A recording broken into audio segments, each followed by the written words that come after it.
Welcome in. We are in full force right now. This video streaming of the show is going live on our social media platforms at XTRA Sports 1300.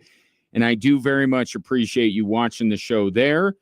Or if you're listening, happy about that too. On air, online, or through the Extra Sports 1300 app. If you would like to be a bigger part of the show, the means are there for you. Text or call in your thoughts at 719-247-1313. The question of the day that I have for you: when are you buying into the Pacers?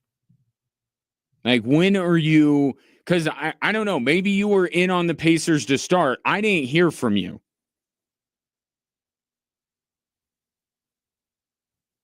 So I don't know where you were going in, but the vast majority of people had OKC as a prohibitive favorite. So what does this team have to do? How many wins do they have to get in order for you to fully believe in this Indiana Pacers team? And I answered my own question to start the show, and I said probably 4. Probably 4. Because what they're doing is so improbable. The way they are 2 wins away from a title, quite improbable. And I don't know that I can fully believe it. I made the comparisons to the 2011 Dallas Mavericks. That was a team I never believed in until the very end. Not that I shouldn't say I didn't believe in them. They went up against Kobe and Powell, and then they went up against the Thunder's trio of Harden, Westbrook, and Durant. And then they went up against the Heatles. Right? It wasn't a lack of belief in the Mavericks as much as it was a higher level of belief in their opponents. And it's the same thing here with Indiana, especially in this NBA Finals.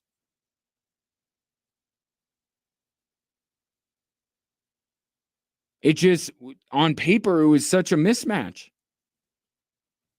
It's not playing out that way. I think the most significant development last night, there were a lot of things that went into the Pacers win, but I thought the moment that I had last night where I go, okay, game on, I thought that the Pacers getting back even with OKC as quickly as they did. We know that OKC, you're not gonna beat OKC in the first quarter. You're just not. They're a front-running team. They come out of the gates hot. They've owned the first quarter in this series. They've owned the first quarter for much of these playoffs. So you're always playing from behind against Oklahoma City. Now, the Pacers, given their track record this season, could bank on the fourth quarter. And they've been able to bank on the fourth quarter in this series. They were great in the fourth quarter last night again. But I thought it was so important last night for the Indiana Pacers to not wait. Right? To not just do this hanging around like they're not out of reach yet. Just get to the fourth quarter, drag them into the, deep end type stuff. Like, no, Indiana came back second quarter, completely flipped that game. I thought that was a huge development. And what they're going to need to do, they're not going to win this series. They're not even going to win the last 2 games with fourth quarter comebacks. Just not. As brilliant as these comebacks have been, they're just not. At some point, and not that I'm comparing Indiana to the Rocktober Rockies, because this Indiana team is far more legitimate than that, but you just see in these magical carpet rides that at some point it's going to end, and at some point you just got to be better than your opponent. And I think coming back in the second quarter the way they did to make that a game and not waiting and waiting and waiting, I think showed that, okay, maybe this is not, this is a Pacers team that's starting to understand what is required of them in order to win this series. They can't keep waiting till the fourth quarter, and they didn't last night. So that was important. Halliburton more efficient from three, but if you look, he didn't take a ton more shots. Now, I said this after game 2. It's not about Tyrese Halliburton taking more shots. Everybody you got to shoot the ball more. You got to shoot the ball more. No. Not if he's impacting the game in so many other ways. I don't look at his scoring numbers last night. I look at the fact that he had 9 rebounds and 11 assists. Those were the more significant stats to me from last night's game, because he wasn't impacting the game at that level in game 2. He only had 3 rebounds in game 2 and 6 assists. Now, when that is going on, yeah, you got to compensate for it. But Tyrese Halliburton didn't need to jack up 25 shots in order for Indiana to win, because he's so skilled and he can impact the game by rebounding and by setting his teammates up. And he was able to do that more effectively than he did in game 2, especially the rebounding, because that's him. With the assist numbers following the Nuggets probably the way you do, you know that you're a little bit dependent on the guy you're giving the ball to, right? How many assists would Nikola Jokic have had in the Thunder series if guys would have been able to knock down shots? But the rebounding, to me, was really a sign that Tyrese Halliburton, and I said after game 2, every time Tyrese Halliburton sits at the microphone after a game and says, I got to be better, he's usually better. And he was last night. But I thought the rebounding, that was something that he could control. And he did a great job of it. The assists were a little bit more on the other guys, right? You got Neesmith, you got Nebhart, you got Toppin, all very efficient. Didn't take a ton of shots, but they knocked down the ones that they took. You have Benedict Mathurin, unbelievable, 27 points in 22 minutes. Nobody's done something like that since Jason Terry in 2011. There's another parallel between this Indiana team and the 2011 Mavericks. Nobody's had a performance off the bench like Mathurin did last night since Jason Terry.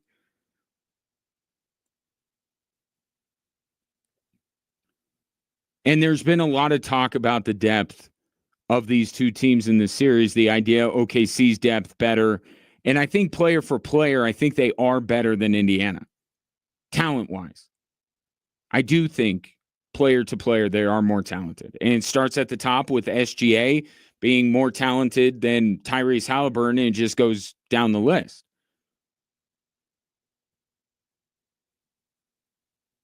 But when we're talking about depth, this kind of depth, we are talking about role players.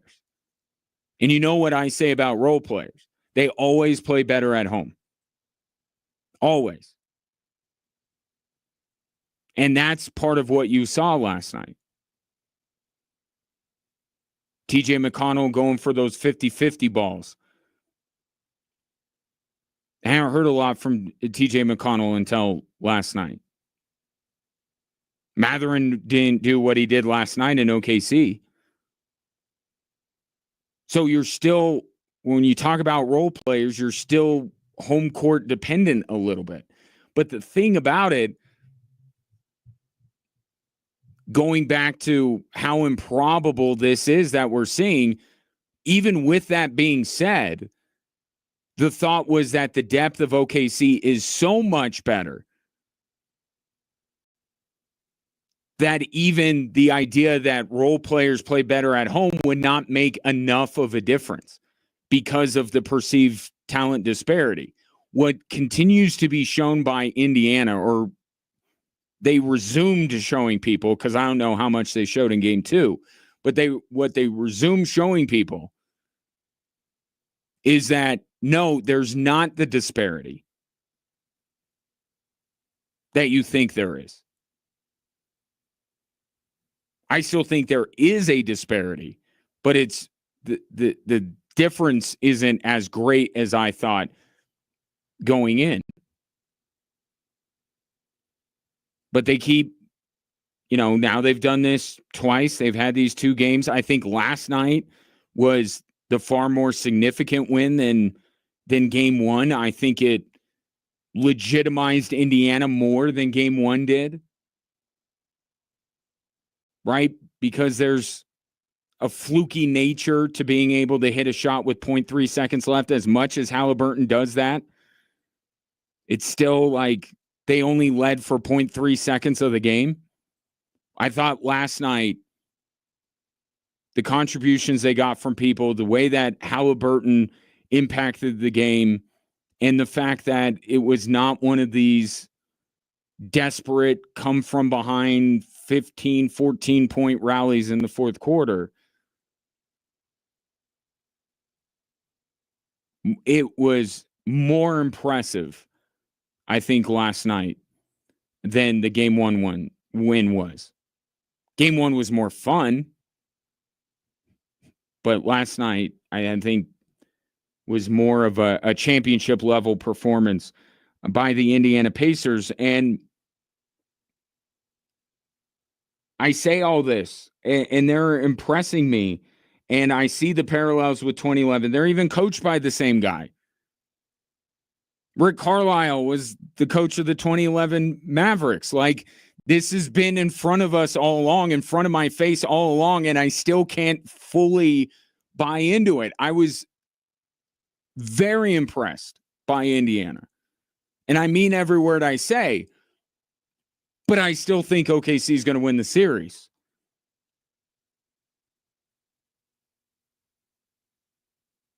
Maybe if Indiana goes up 3-1. I don't know. I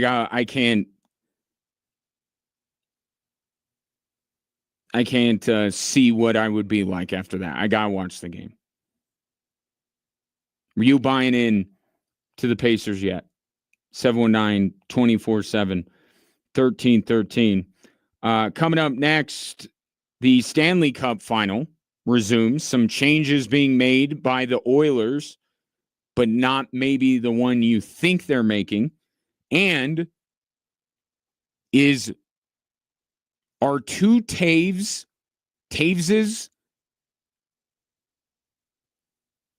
too many for the Colorado Avalanche? That's next here on Extra Sports 1300.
The 45th U.S. Senior Open is returning to the Broadmoor for a record-tying third time.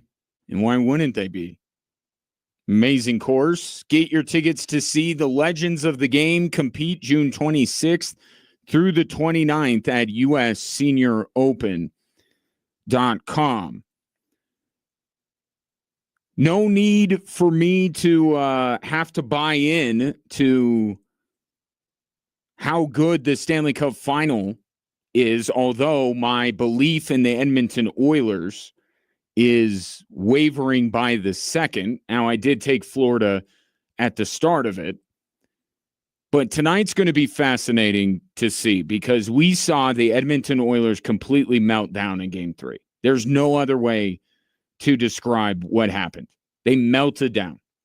They threw a temper tantrum. They tried to goad the Panthers into all sorts of fights and things like that. It just didn't work. They played right into Florida's hands. They have to respond tonight by being the Edmonton Oilers. You have McDavid. You have Draisaitl. Like, do that. Don't try to be the Florida Panthers. Be the Edmonton Oilers. And some moves are being made by Chris Knobloch to, I think, try to make the Oilers more like the Oilers. Jeff Skinner and Troy Stecher are coming into the lineup tonight. Stuart Skinner will start in goal. So I think Knobloch's making the right call. Don't abandon ship with Stuart Skinner yet. I mean, I know if it goes badly for him tonight, then the Oilers are in a really bad spot. But you just got to make the right decision for now, and I think he did. You go back to Stuart Skinner, and history will tell you, Game 4's Stuart Skinner's about as good as he gets. 6-0 with a 1.26 GAA and a 955 save percentage. Now, that could be something, that could be nothing. We'll find out tonight. But his previous history, and also I just think for feel of the game, it's the right thing for Skinner to be in the goal tonight, and we'll see if Chris Knobloch and I are proven right. But to Stecher and Skinner coming into the lineup, one thing that Edmonton did have in Game 1 that they have not had since is contributions from their depth. And I'm not just talking about third, fourth line. I'm talking about guys that aren't named Draisaitl or McDavid. They got that. Kasperi Kapanen was very good in Game 1. Haven't really had that the last two games. It's been very McDavid, Draisaitl dependent. And Stecher and Skinner coming in, they hope it will provide them some punch on the lower lines. But a guy like Evan Bouchard, he should be scoring goals. But I think that it's first and foremost, Edmonton's got to be able to at least match Florida on the third and fourth line. Got to play him to a draw. And they did that in Game 1. Game 2 and 3, they haven't. So they got to do that. That's what these moves are. But also, you look at some of the other guys on this roster. You know, Evander Kane. I know Ryan Nugent-Hopkins is hurt. But if he can provide something tonight, Kapanen may be popping up. So it's not just depth in terms of third, fourth line. It's also the guys around McDavid and Draisaitl, around the constants that need to step up. And Florida has gotten that outside of their big players, and Edmonton hasn't. So first item on the checklist for Edmonton, don't try to be the Florida Panthers tonight. Right? Don't do any of that nonsense. You're not good at it. It's not who you are. Play your game. And then third, fourth line, got to be able to try to say rolling four lines. I think maybe too much. Knobloch's got to be able, I think, to at least trust that and it's not going to be an immediate Florida goal if he goes to his third and fourth line, because that's when he has to put Draisaitl and Connor McDavid together. And then the Oilers aren't as balanced, aren't as deep when they have to do that. It's kind of their in case of emergency, break glass to put them on the same line together. I'm talking 5-on-5. They're going to play together on the power play, but 5-on-5. That throws off their rotations and everything like that. So they need some good shifts from their third and fourth lines. But then guys on those lines, or just guys playing around McDavid and Draisaitl, got to get more of them. This should be a desperate Edmonton team tonight, and it hopefully brings out the best of them if you're an Oiler fan. I have no dog in the hunt. But if you're an Edmonton fan, it can't be just Draisaitl and McDavid. And it can't be whatever that was in Game 3. So that's coming up just after 6 o'clock tonight. Florida up 2-1 in that series. Interesting little rumor coming out of the NHL world today, courtesy of Pierre LeBrun. If you haven't been following along, Blackhawks great Jonathan Toews is trying to make a comeback. And he's had a rough go of it the last few years, obviously, and he's trying to make his way back into the NHL. And two potential landing spots that Pierre LeBrun has mentioned: Winnipeg and Colorado. So the impact of the jerseys aside, who's going to have to put their first initial, or do they both have to? Toews and Toews. Unrelated. Which I still find very hard to believe. But anyway, Jonathan Toews on the Avs. What do you think? Because I'll tell you, if this rumor is true, what it will mean. It will mean that Charlie Coyle is the odd man out. We talked about this, I think, late last week. Maybe it was earlier. I think it was early this week, actually. You know, Avs got to make some moves here. Now, they've fortified the top six. The goalie room is good, but everything else is in a little bit of flux here.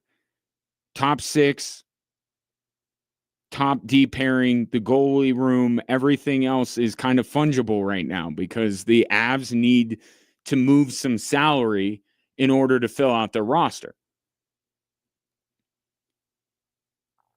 And I've theorized that Josh Manson or Ross Colton would be,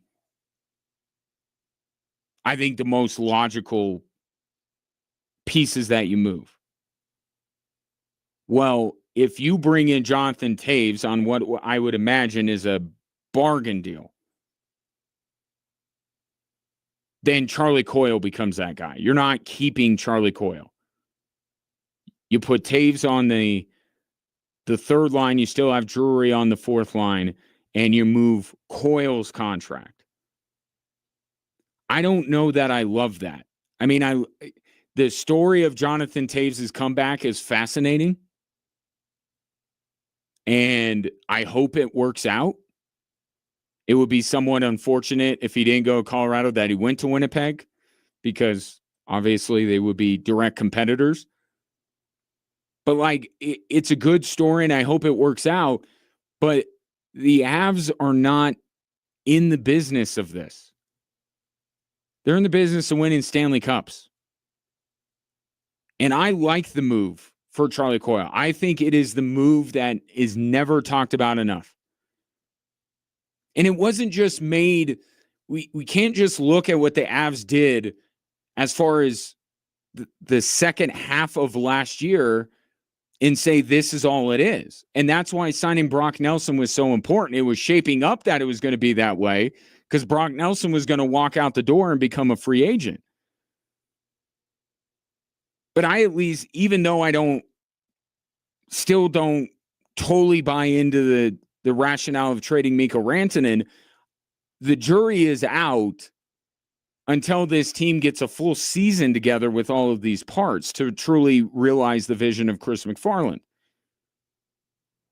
So I'm willing to see how it all plays out. I just haven't seen enough yet to go, they absolutely made the right decision in trading Mikko Rantanen.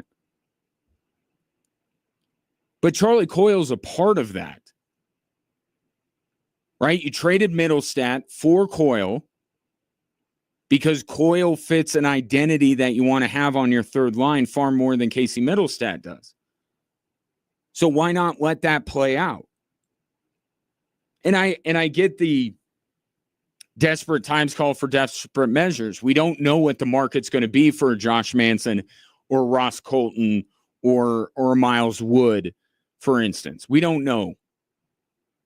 So maybe down the line, there's a realization that sets in, and it's like they can't move the guys they want to move, so they have to look at alternate options. And at that point, okay, we can have a conversation about trading Charlie Coyle. But all things being equal, if you can maneuver around it, I'd like to see Charlie Coyle anchor the third line on the Colorado Avalanche this year. I want to see McKinnon, Nelson, Coyle, Drury, that depth down the middle all together all year next year. I want to see what that looks like. So it would be, moving Charlie Coyle will be low on my priority list. And then we don't even know what Jonathan Toews is going to be. Right? And that's why I say the Avalanche aren't in the business of great stories. Like they did that with Gabriel Landeskog already. Like that story alone should mean that they don't have to do any of these types of moves for a very long time. Right? You just can't bet on Jonathan Toews coming in off the street after how long and contributing to a Stanley Cup winning team. I'm not saying he can't. That's one thing that Gabriel Landeskog's comeback has told me. I'll never say never. But is that a bet you want to make? Even if it would come at a discounted price. I don't want to do that.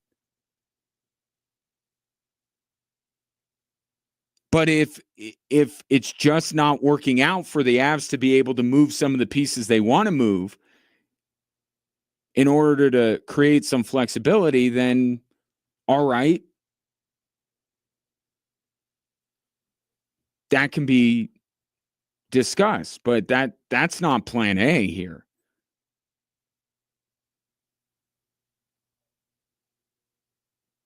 So we'll see if Jonathan Toews makes his way to Colorado. It would, in a way, kind of be the ultimate, just in a vacuum. Forget about who it impacts. You know, the Avalanche under Joe Sakic and now under Chris McFarland as well, they make a habit of these guys, bringing in these guys. Now, Toews is a little bit different than a Valeri Nichushkin or an Andre Burakovsky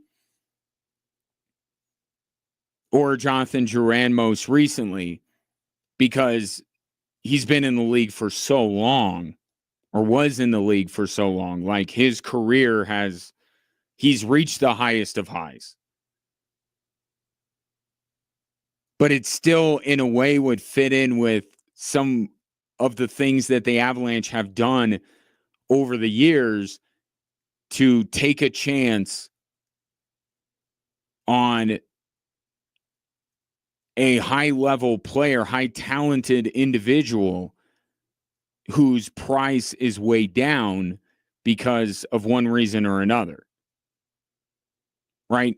Again, Nichushkin, Burakovsky, Jonathan Drouin, these are all examples of it. And Jonathan Toews would be, again, kind of the ultimate. Right? One of the best players on planet Earth when he was at the height of his powers. You bring him back, after how long and see what he has. But it's intriguing. It's interesting. It's worth exploring if plan A doesn't work out to try and open up some cap space. Because I can't imagine Jonathan Taves is going to command a lot of money. And what does Charlie Coyle make? 3-4 million? I would say that Jonathan Taves would absolutely come in under that. And look at the teams. If it's Winnipeg and Colorado, like he's not coming back to, play for the Islanders. The teams that are being rumored are teams ready to win now. And most teams that are ready to win now, they kind of have a lot of their money tied up. So I don't think Taves is going to cost much.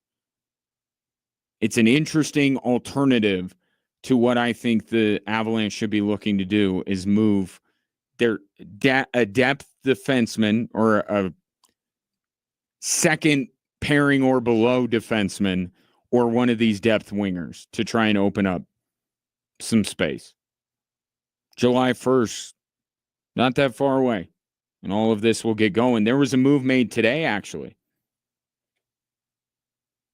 Chris Kreider going from the New York Rangers to the Anaheim Ducks. Watch the Ducks. This is kind of the shot across the bow, so to speak. This Anaheim team is going to be spending like, to use another nautical phrase, spending like drunk sailors. They're going to throw everything at Mitch Marner. They're going to throw everything at him. They brought in Joe Quenneville. Like, Anaheim is tired of losing, tired of being in the basement. They're going to try and make some moves to start pointing the arrow in the right direction, and Kreider is one of those. Now, Kreider coming off a down year, but last few years he's been pretty good. But a veteran presence for a super young team. And it's like Pat Verbeek is accumulating all of Chris Drury's unwanteds. Jacob Trouba is there in Anaheim, and now Chris Kreider. But a veteran presence for Zegras and McTavish and all these young guys in Anaheim. But this is just the start. I'm not saying Anaheim's going to land Mitch Marner, because I think he's going to end up in LA, because LA provides the mix of, they'll offer him a ton of money, but also give him a chance to win. Anaheim will give him maybe the most money of any team, but they're not going to win this year. So, going to be interesting. I don't know. The Avs offseason is going to be very interesting, but it's not going to be the most exciting. Look to Southern California, look to Toronto, look to Florida. Like, those are the more interesting hot spots and everyone's talking about the NBA offseason. I think the NHL, this period of free agency is going to be quite entertaining. Just maybe not with the Avs being in the middle of it so much. 719-247-1313. Take your thoughts on the hockey. More Drive Time Sports after this.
Celebrate your father by experiencing the reigning USL champion Switchbacks FC at Widener Field this Saturday night, June 14th. They'll be taking on Oakland Roots. The first 2,000 fans through the gates at 6 will get a limited edition Switchbacks canvas bag, and then after the Switchbacks pick up all 3 points, a fireworks show your father will love will commence. It all goes down this Saturday, 6 p.m. at Widener Field. Tickets almost sold out. I'm predicting there will be a sellout at Widener Field on Saturday. Get your tickets right meow at switchbacksfc.com. Aaron called in. He agrees with me.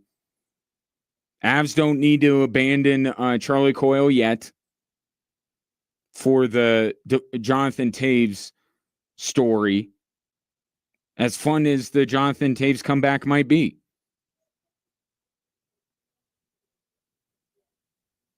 And he brought up a good point. Like, already we go into next season with a couple of players that are a little iffy, right? Logan O'Connor is going to be out until the holidays. And we still don't know what Gabriel Landeskog for a full 82-game slate is going to look like. How are they going to manage him? And now you're throwing in another variable in Jonathan Taves, who hasn't played hockey in a couple years. Now, stick with Charlie Coyle. If you can't make any of these other moves, then we'll circle back. But shouldn't be at the top of the Avs priority list. But I understand why Avs are being linked.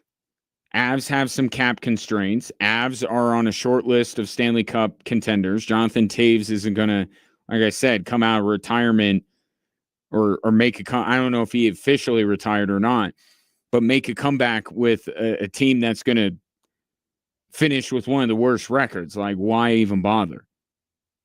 He's coming back to try and win a cup. So Winnipeg, Colorado makes sense. How about Dallas?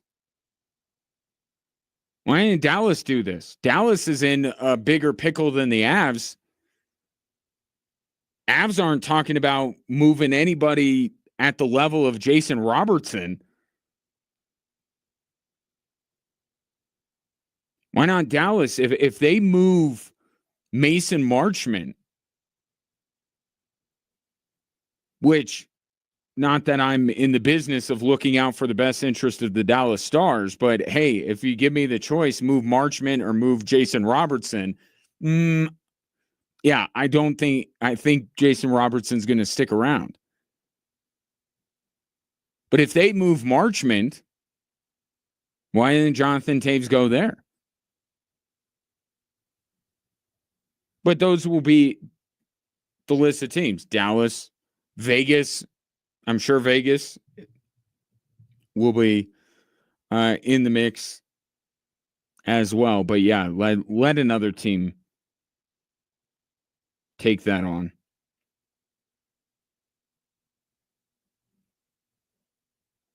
719-24-7, 1313.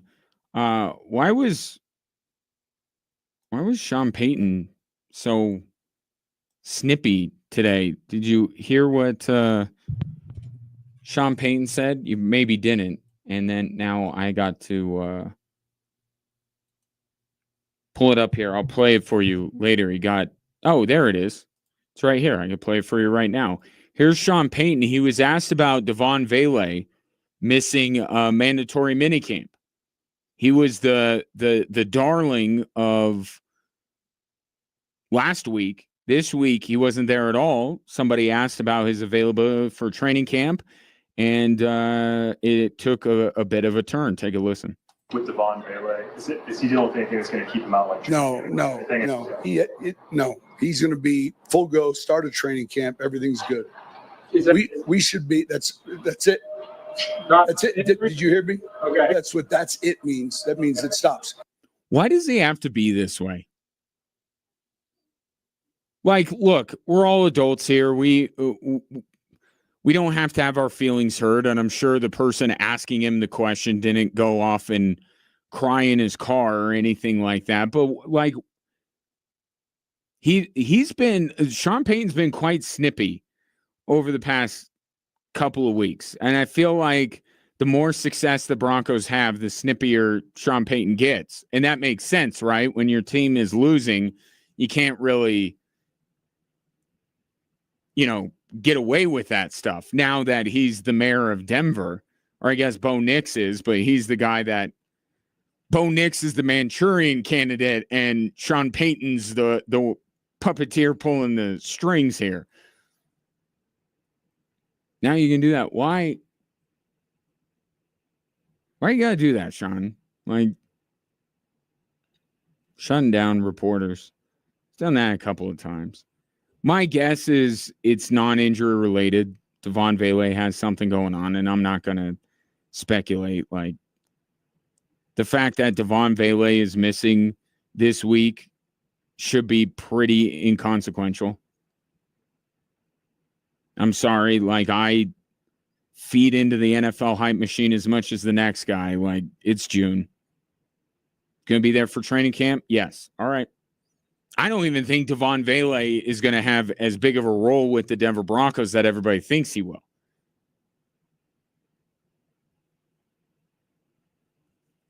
But we'll see.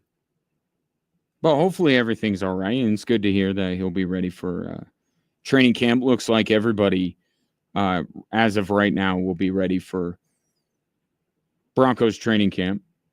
J.K. Dobbins spoke today. Said something interesting. He was asked about the Chargers, and he said they get to go up against me twice this next year. Like, J.K. Dobbins has a chip on his shoulder when it comes to the Chargers. And first of all, you love to hear it if you're a Broncos fan, but I think really we need to move away from the Broncos v. Chiefs. That can be the aspirational thing for next year. Like, are the Broncos going to be on level footing with the Kansas City Chiefs? Are they going to battle for the AFC West? That's fine. You could hope. But I think the more realistic, and this is not, me saying, how dare the Broncos step to the mighty Chiefs. This is just, there's steps, there's levels to this. Like, the Broncos didn't beat out the Chargers for anything last year. Like, that's really, and I talked about this yesterday or the other day with J.K. Dobbins' addition, and in the addition of Drake Greenlaw and Hufanga, and just these little incremental improvements throughout the roster. Like, really, you should be looking at LA and saying, are the Broncos better than the Chargers? Because if they're better than the Chargers this year, then it opens up the possibility that they don't have to go to Arrowhead, to Buffalo, to Baltimore in round one. Now they get the AFC South potentially. Not guarantee. You got to see what else happens in the other divisions. But the idea that the Broncos are going to put themselves in a better playoff position being third in their division, it's not going to happen. So if you want a rivalry, if you want, some juice to these matchups, put the Chargers at the top of the list. They beat you twice last year.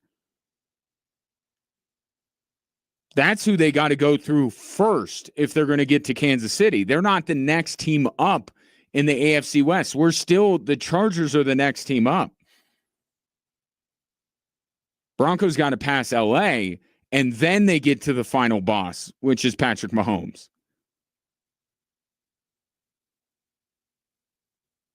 But that could be good, right? You already have some history where the Broncos are no strangers to going into LA and getting wins. You got Harbaugh, Peyton, Nix, Herbert, and now you add J.K. Dobbins switching sides from one team to another, and you know how impactful he was in the meetings between those two teams last year, and now he's highly motivated to stick it to his old team. That could be good. That's a consequential couple of games for sure. And not to say that games against Kansas City or Vegas aren't, but given where I think that the Broncos are in the pecking order and where I think LA is, well, all 4 teams in the West, for that matter, it's like LA, Denver. There's something to that. Those matchups will mean a ton if things line up the way I think they're going to.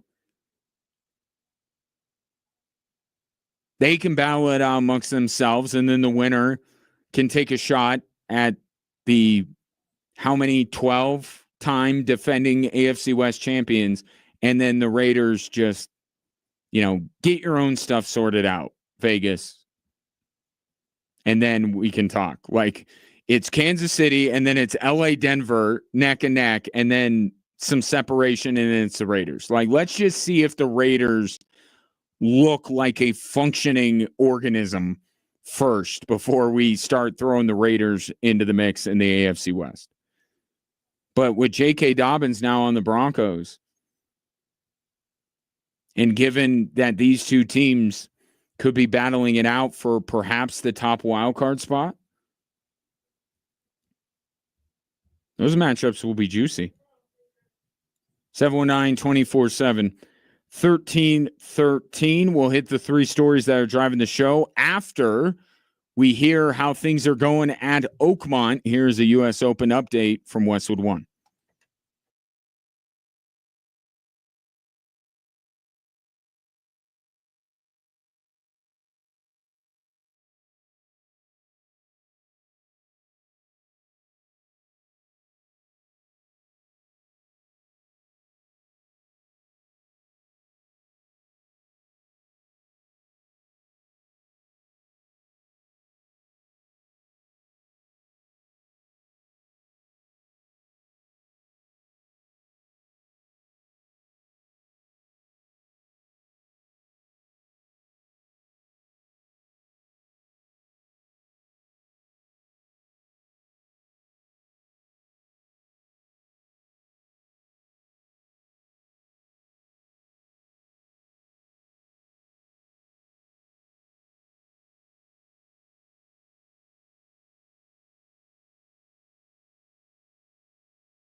In Drive Time Sports on this Thursday. Glad to have you, whether you're listening over the airwaves online at extrasports1300.com or you've downloaded the Extra Sports 1300 app to do your listening, which I highly recommend you do.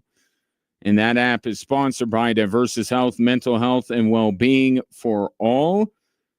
Your thoughts on this Thursday, always appreciated. 719-247-1313. You could call or text it in.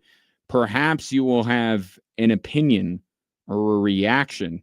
We got some breaking news mixed in with the three stories that are driving the show.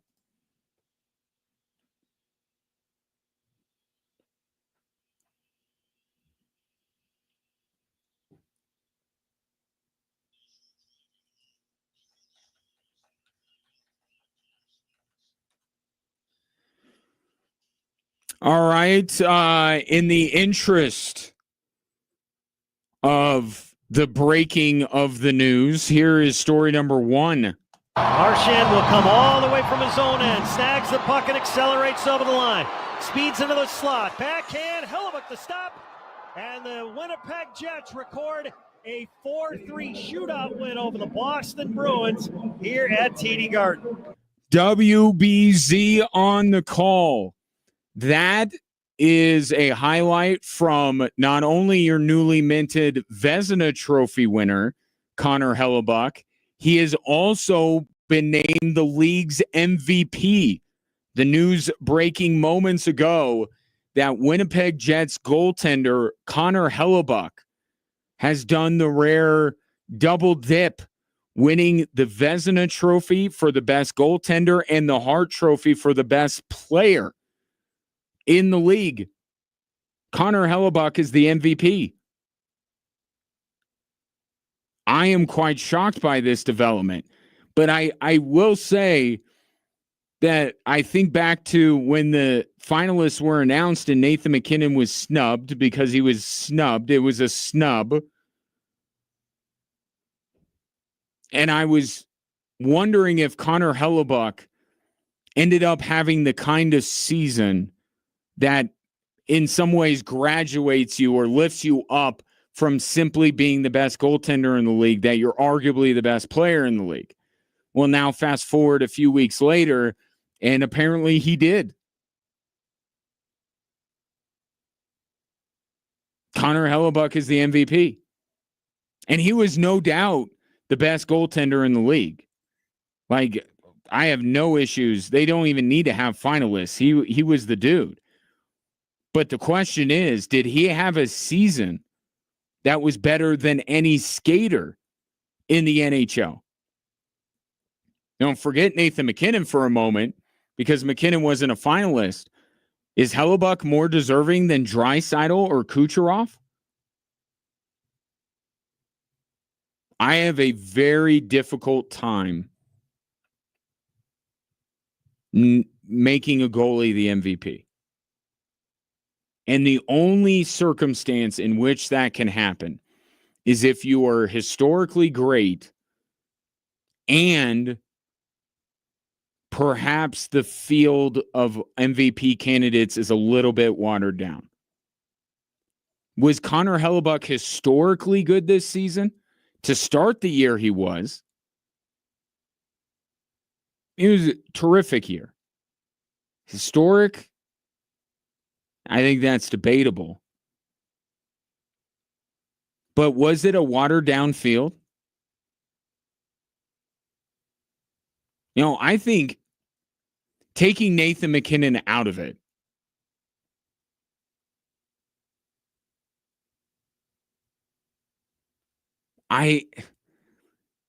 what about Kucherov? Like, people had the Lightning pretty much done for coming into this year, didn't they? Like, I'm not the biggest proponent of Nikita Kucherov winning the MVP over the past couple of years, certainly not last year. But just given the finalists that I have in front of me, I could see where Hellebuyck's value would trump Draisaitl's. But then it brings up, why was Draisaitl even a finalist? He played without Connor McDavid for 13 games. Like, I know that Leon Draisaitl is one of the best players on planet Earth. I'm not debating that.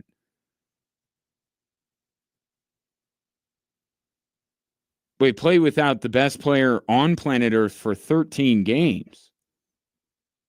It just always bothers me. I don't know. I guess it's not fair to Leon Draisaitl. And I'm still recognizing how good he is, but it's just so difficult to fully embrace it when Connor McDavid is your teammate. Nathan MacKinnon lost his most trusted ally in Mikko Rantanen midway through the season and still had a terrific year. Like, I guess I'm still trying to make the case that Nathan MacKinnon should have won the thing. But I think perhaps it's Connor Hellebuck triumphing in a split vote. Like, apparently the voters didn't love Nathan MacKinnon's season, give him as much credit for this season as I am. And then you look at Leon Draisaitl, he's only without Connor McDavid for 13 games. And then Kucherov, I don't know, he's just his own thing. I think there's a market issue with Nikita Kucherov. There's a we've done this before thing, voter fatigue with Nikita Kucherov a little bit. And it's like, without, one standout,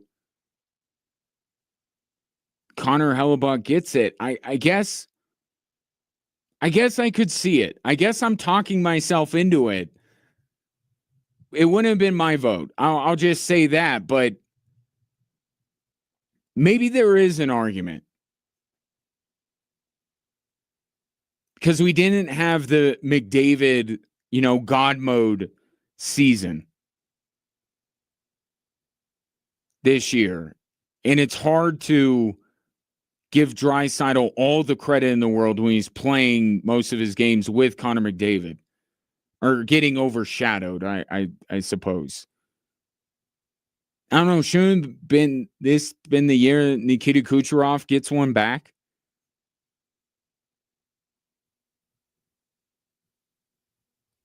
When it comes down to these three finalists, I guess you could make the case for Connor Hellebuck. I go back to, why wasn't Nathan MacKinnon a part of this conversation? I don't understand it. But that's surprising, to say the least. Connor Hellebuck winning not only the Vezina, but the Hart Trophy. We'll see how he plays tonight in the Stanley Cup Final. Oh, wait. There you go, Oiler fans. We did it with Jokic and Embiid a couple of years ago. Feel free to do it. Draisaitl drops a couple of goals tonight as the Oilers even the series. Go ahead. Do it. It feels good. Say, well, the MVP is sitting at home while our guy is putting up multiple goals in the Stanley Cup Final. Do it. Do it. We did it with Jokic. Yeah, I think this, and I don't want to take away too much from Connor Hellebuck, because he is, in the regular season, terrific. But it does feel like this was a bit of a down year for the MVP. And I think it has to be for a goaltender to win.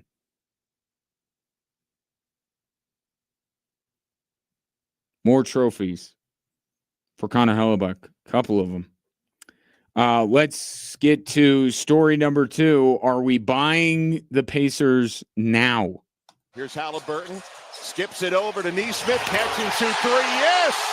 Aaron Neesmith with a triple. It's an 8-point lead, the biggest tonight for Indiana. Assist number 10 for Tyrese Halliburton. ESPN Radio on the call. The Pacers win Game 3 last night. Why am I still not buying in totally yet? Why am I still sitting here thinking Oklahoma City is going to win this series? I think there were so many things last night. Right at the top of the list was the fact that OKC, because they always do, jumped out to the early lead and Indiana responded the very next quarter. They didn't wait till the fourth quarter to have one of these, seemingly miracle comebacks. Like, they went toe-to-toe with OKC and they beat them. Like, that's what it was. It wasn't late game heroics. It wasn't fluky in nature. They just beat them. So it should be the kind of win, in addition to the fact that 80.5% of finals teams that win game 3 of a 1-1 series go on to win. And it should be lining up. The conversation should be the Pacers are going to win this thing, but I'm not there. And I think the reason is because it would be one of the more improbable championship runs we have ever seen in the NBA. It is a league and a sport by nature. Basketball, you think about having the best player on the court and how far that gets you. This has just been a league and a sport where the underdog just doesn't prevail. Not on this stage, not this deep into the playoffs. And Indiana is going up against a team that was as dominant as any as we have ever seen in the regular season. In addition to all of these improbable fourth quarter comebacks in series before. The only team that I can think of that everything was screaming to me that they're going to win the NBA title and I ignored it. The only team that I felt a similar way about as I do the Indiana Pacers was the 2011 Dallas Mavericks, when they had to go through the gauntlet of Kobe and Powell, Westbrook, Durant, and Harden, and then culminating with Dwayne, Braun, and Bosh. Everything is telling me that win last night, the way they won it, should be, that's their championship moment. That's where Indiana evolved or took a step up from being this team that pulls a rabbit out of a hat at the end of the game to a team that matched a dominant regular season team in OKC, shot for shot, and just flat out beat them. But I think I'm just predisposed to believing that when it ultimately gets to this stage, that the more talented team is going to win. That there's no room for Cinderella in the NBA Finals. But that's absolutely what's going on with Indiana. And history will tell you, and math would tell you, and just feel like, is Indiana a team of destiny? Like, they have all these things going for it, and I'm still sitting here going, I think OKC is still going to win the NBA Finals. But kudos to the Indiana Pacers. I already thought the series was extremely watchable after what they did in game 1, and now even more so. That's at least what I'm willing to concede here. Series on. Like, this thing is going to go maybe the distance. But I can't. I'm still with OKC. Maybe when they're riding down whatever the longest street in Indianapolis is, when they're standing on stage with, I would assume, Pat McAfee yelling nonsense to the crowd there in Indianapolis, maybe then I will truly believe that the Pacers have a chance to win this series, when they're celebrating with the parade. But I'm not there. But man, that was a good performance last night.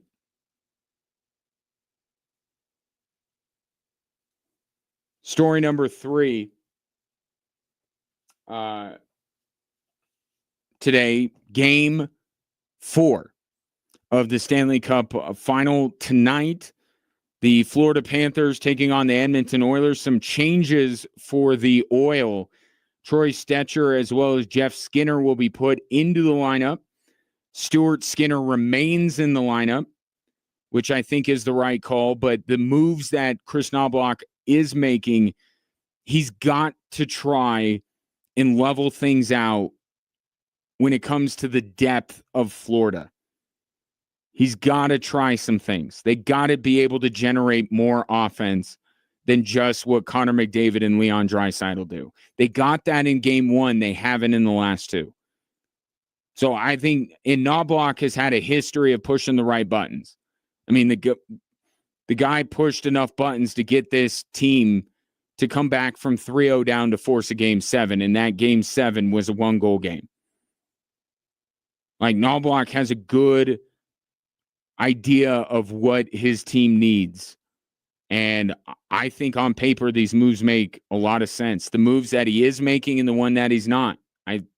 I think they're the right moves. We'll see if it bears out tonight in game 4, a game that, even with what happened last year with the Edmonton Oilers, they got to get this one. They got to get this one tonight. Even this series back up. That's just after 6 o'clock. 719-24-7. 1313. Take your thoughts on the 3 stories that are driving the show. Drive Time Sports. Why am I turning off my mic before I go to break? Drive Time Sports continues next. Now turn off your microphone, Ryan.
All right, now this makes no sense. So, in addition to the Vezina Trophy winner and the Hart Trophy winner, both are Connor Hellebuck, the NHL released its first and second all-star teams. Basically, they're all pro lists, right? They didn't have an all-star game. They had the four nations. So they put out these lists. First all-star team, Kyle Connor, Nikita Kucherov, Cale Makar, Zach Werenski, Connor Hellebuck, and Nathan MacKinnon. Second all-star team features Brandon Hagel, David Pastrnak, Victor Hedman, Quinn Hughes, Andrei Vasilevsky, and Leon Draisaitl. You see where I'm going with this? So, I thought that I was like taking crazy pills. Like, why wasn't Nathan MacKinnon a Hart Trophy? Why isn't he the winner, let alone not even a finalist? But okay, so he's not a finalist for the Hart Trophy. But now you're telling me that based on these, am I misunderstanding what these teams are supposed to represent? It wasn't a fan vote. It was the hockey writers. So the guy who is the first team center is not up for the Hart Trophy, but the second team center is. Does that not make sense to anybody else, or am I just tripping here, as the kids don't say? This has to be Cale Makar related. Like, Cale Makar won the Norris by such a wide margin. Clearly, it impacted Nathan MacKinnon. But even as I say that, it's still Leon Draisaitl plays with Connor freaking McDavid. He's on the same team. You want to talk about somebody that has some help? Leon Draisaitl does. So Cale Makar takes away from Nathan MacKinnon's MVP candidacy when everybody knows that the most important player on the Colorado Avalanche is Nathan MacKinnon. If I were to vote on the MVP of the Colorado Avalanche, it was Nathan MacKinnon, not Cale Makar.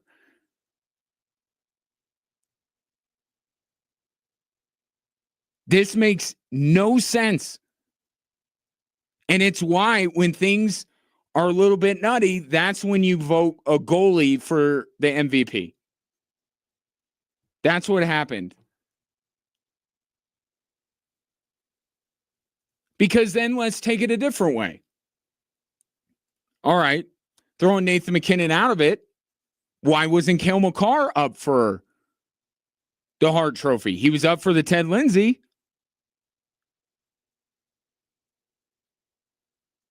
So someone on the Avalanche needed to be a finalist for the Hart Trophy, is what I'm getting at here. And it should have been Nathan MacKinnon. I would actually say Nathan MacKinnon deserved to be a finalist for the Ted Lindsay over Cale Makar if we had to really get into it here. That makes sense. You're saying that Nathan MacKinnon was the best center in hockey this year, but another center was picked above him to be that. It's dumb. It's dumb. It doesn't make any sense. But Nathan MacKinnon and Cale Makar both on the first all-star team, because there wasn't an all-star game this year. Won't be an all-star game next year either. They're going to have some kind of Olympic send-off thing. And I hope we never get back to all-star games, or if the all-star game is coming back, then it should be Team USA versus the world. That's what I say. Your thoughts at 719-247-1313. From the 719, there are teams in the Eastern Conference too, Ryan, LOL.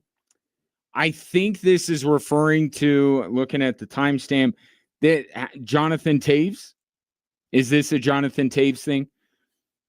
I mentioned Jonathan Taves trying to make a comeback. Avs and Jets are both rumored to be landing spots. And I said Jonathan Taves is not coming out of retirement or making a comeback with any team. He's going to pick a team he can chase the Stanley Cup with. And I do believe that I named Dallas. I suggested Dallas should be where he went. Yes, there is an Eastern Conference too.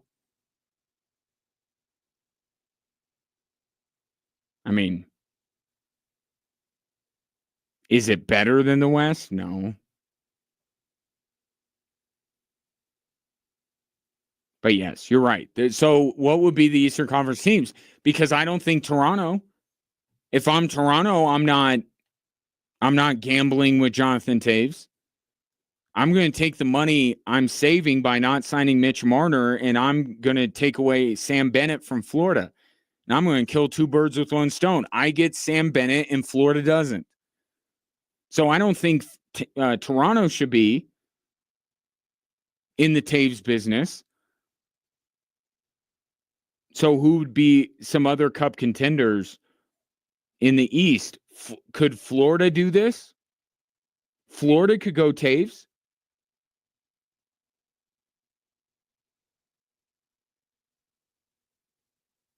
Carolina. But that's the thing, too. There are more Stanley Cup contenders in the West than there are in the East. Let's be honest about it. And how legitimate are the Maple Leafs at this point? Like, they're really good, but do you really believe in them?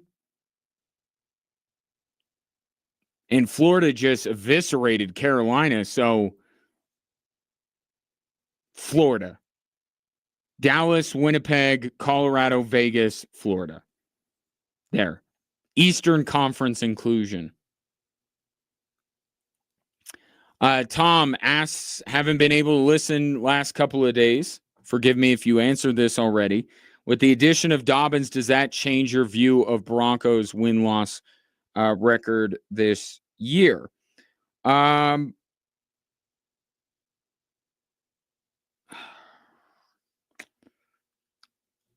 said the other day, maybe. I don't know if I would fully go in and say that the Broncos are now going to win 10 games because I have them at 9. But I definitely think, and I talked about this, that you add Hufanga, you add Dre Greenlaw, you add Evan Ingram, you add J.K. Dobbins, are all upgrades at those positions. And what Sean Payton is banking on is that you add up the differences. Not any one of those guys is a game changer. Right? Not on the level that Aaron Rodgers could potentially be for the Steelers. Do I believe he'll be that, a huge change for the Steelers? No, but he has the potential to be. We'll wait and see how he plays. But you add all of that up, could it? It could. I don't think I have gone on the record and say that the Broncos are going to win more games now that they have J.K. Dobbins. But certainly that's the Broncos' plan here. Incremental improvements at a variety of positions. And you add it up and it gets you an extra game. I look at the most important thing is the progression or regression of Bo Nix.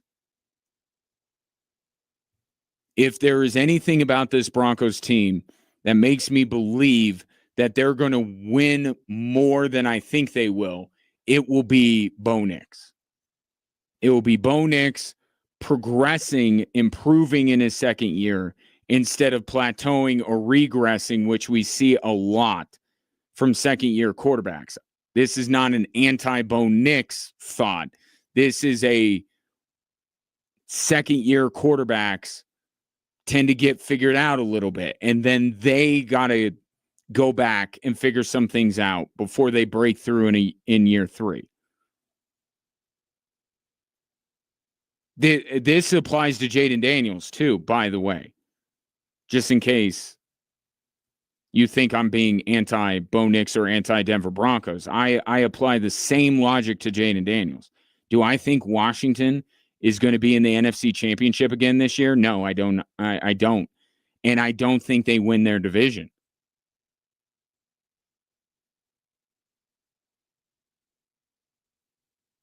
So I think the plan is from the Denver Broncos to improve incrementally at a variety of positions, and that gets you one additional win than you had the year before. I'm more looking at it like, what kind of regression are we going to see from Bo Nix, which is natural for a second-year quarterback, which will actually decrease the number of wins. Perhaps, if anything, if we're finding the happy medium here, it's the roster is improved enough that the regression of Bo Nix will not ultimately cause a regression of the Denver Broncos.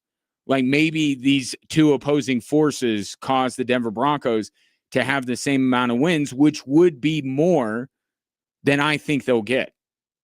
But I think the regression of Bo Nix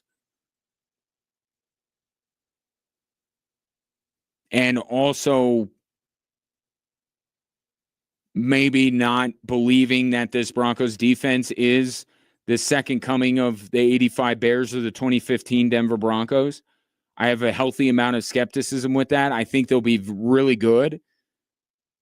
Like, don't get me wrong, but are they going to be the best defense in the league? I don't think they will be. So, as per usual, a long answer to a pretty simple question from me. No. I think that's what the Broncos are banking on. It's not moving the needle for me. I'm still sticking with 9. But I'd love to see what you think, Tom, and others. If you think J.K. Dobbins is good for an additional win. 719-24-7. 13:13 more Drive Time Sports after this.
Tom is not swayed by my argument.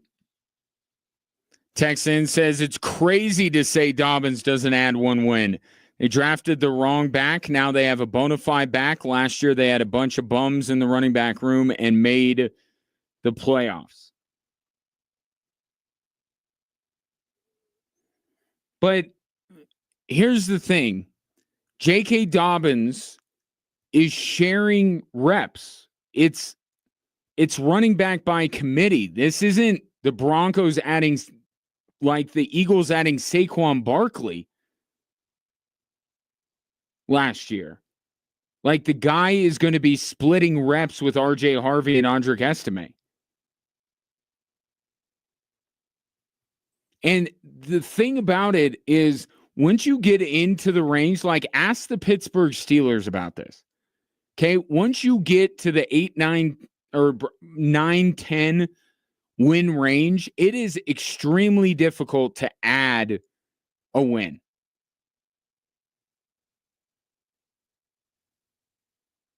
It's hard to do that outside of landing a quarterback, and that's what Pittsburgh is betting on this year, that Aaron Rodgers will take them from where they've been, which is where the Broncos are at now, and get them an additional win or two. It's a really big, it's a bigger jump than you would think to go from, 10 wins to 11 wins.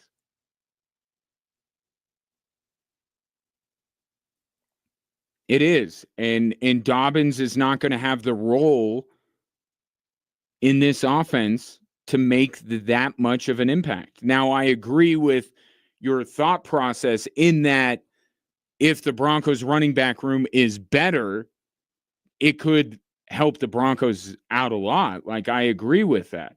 But again, is Bo Nix going to be just as good, if not better, than he was last year? Or is there a chance he's going to be worse? Because I'm telling you, how Bo Nix performs in year 2 is going to be more of an indicator of the Broncos' success than the J.K. Dobbins run the football. No, J.K. Dobbins does not add a win to the Denver Broncos. Doesn't. Now, all of these positions together where, Hufanga at safety, Dre Greenlaw at middle linebacker, Evan Ingram at tight end, you add all these, it's a possibility. But here's a great example. If you want the Broncos to win more games, if you think that the Broncos are going to win more games, go back to what I was saying earlier. Does J.K. Dobbins flip the Chargers series? Like, is the Broncos having J.K. Dobbins going to make the difference between them losing to the Chargers or beating the Chargers? Because now the Chargers have Amarion Hampton, which, by the way, they said J.K. Dobbins, not for us. And Jim Harbaugh is just as respected as Sean Payton. Look at it that way. Does J.K. Dobbins make the Broncos better than the Chargers? I don't think that it does. And that is one spot on the schedule that you look at compared to last year and say that's got to be better for the Broncos. The Broncos have got to fare better against the Chargers.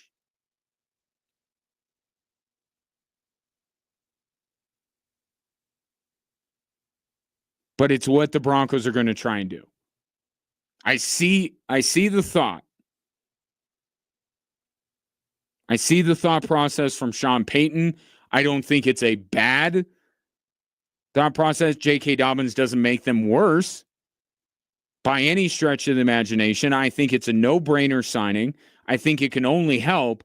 But does the help translate to an additional win for the Denver Broncos? I just don't think it does.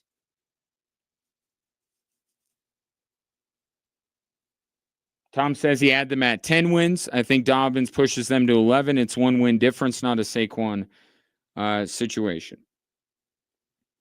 Well, we agree on that. It is not a Saquon Barkley situation. I don't think it is a bigger jump than you're giving it credit for. Talk to the Pittsburgh Steelers.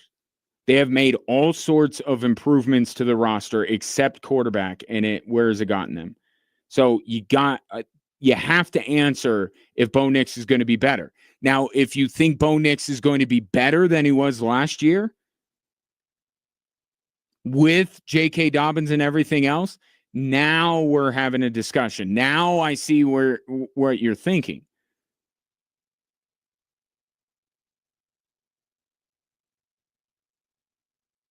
But it's hard to add wins once you get into this area that the Broncos are in right now.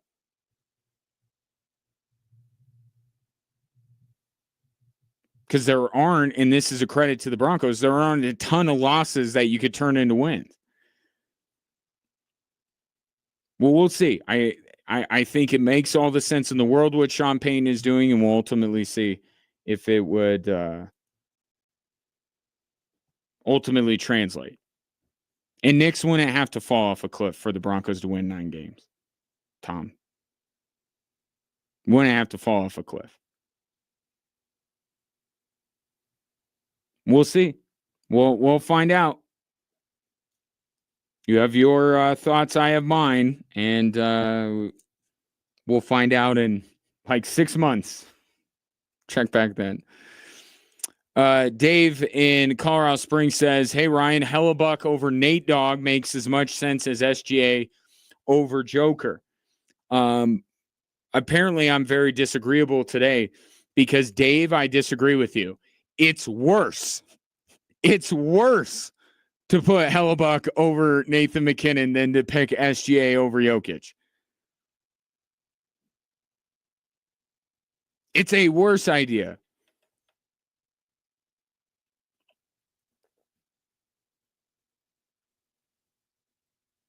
But I get what you're saying. Like, now my thing is I'm focused on, like, one step at a time. I'm focused on why Leon Draisaitl is viewed by the same voters as not better than Nathan McKinnon was this year. And yet he gets an MVP nod over, or an MVP finalist nod over Nathan McKinnon. How does that make sense? And then we can get to the Connor Hellebuck part of it.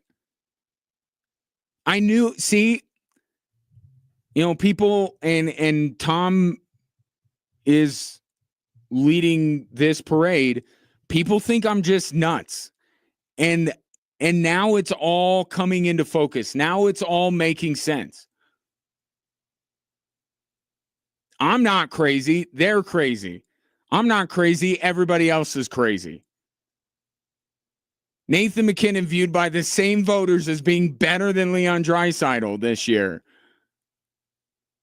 But Nathan McKinnon isn't a finalist for the MVP, and then the MVP goes to a goalie, which I'm not opposed to, ever. Like, I do think that there are certain times that warrant that. I just don't think this is one of the years. The hypocrisy from the voters is showing. It took a while. I had to wonder every night when I'm trying to fall asleep why Nathan McKinnon was not even a finalist for the Hart Trophy, given the radical change that the roster around him underwent, and Colorado still came out of it. And you watch Nathan McKinnon, and he plays like an MVP. He impacts the game at an MVP level. And I've sat here for weeks, and now I can rest. Now tonight I will sleep like a baby, because now I know. The voters this year had no idea. They had no idea.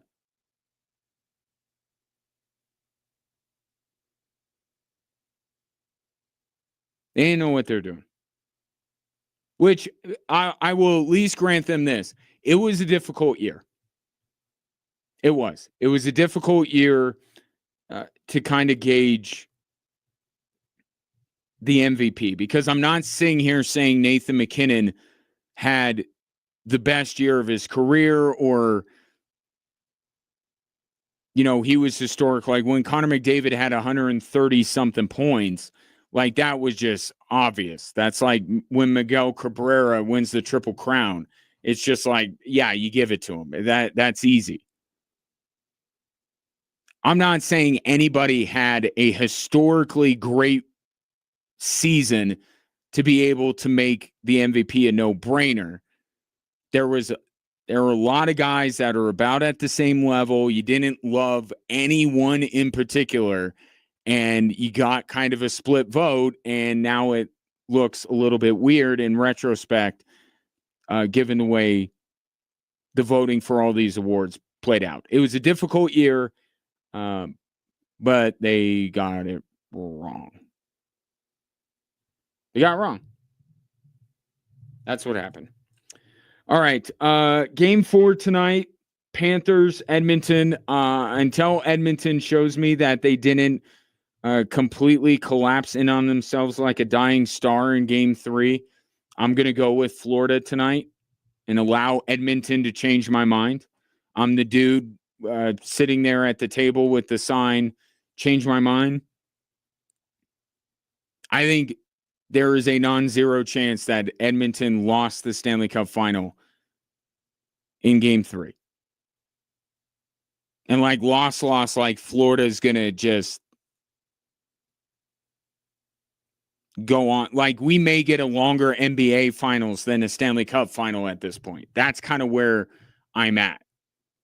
It's incumbent on Edmonton to come out tonight much better than they did.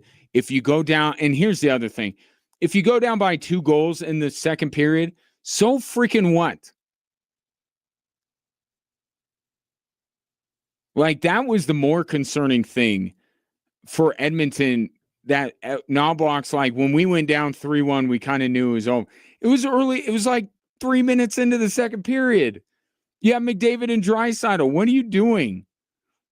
The belief level can't be higher in your locker room in that situation?